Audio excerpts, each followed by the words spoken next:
In today's video, I'm going to teach you how to access and create tasks and events list views in Salesforce. We'll cover everything from navigating the initial steps to customizing your view to suit your needs.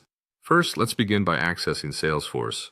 Once you're logged into your Salesforce account, direct your attention to the App Launcher, typically represented by a grid icon. This feature is your gateway to all the applications and objects within Salesforce. Click on the App Launcher and use the search bar to find either events or tasks. These are the entities for which we will create and manage list views. Once you've selected either events or tasks, your next step is to locate the drop-down menu. This menu provides different list views that already exist. Remember, list views are essentially saved queries that allow you to see records that meet specific criteria all in one place. Take your time to scroll and pick the list view that best suits your current needs or objectives.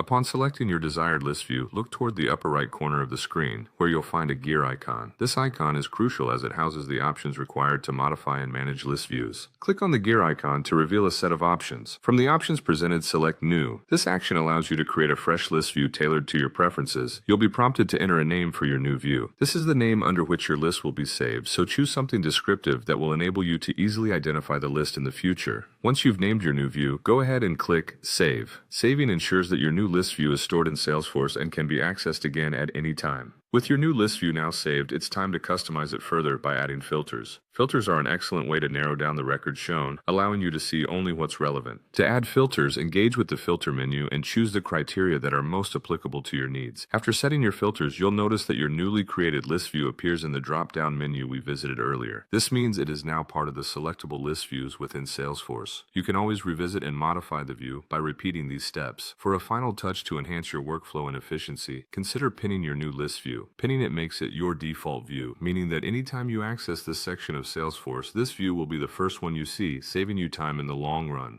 With these easy steps, you've now successfully accessed and created a task or event list view in Salesforce. This skill enables you to better organize and manage your tasks and meetings, ultimately leading to improved productivity. Thank you for watching, and feel free to return to this guide whenever you need a refresher.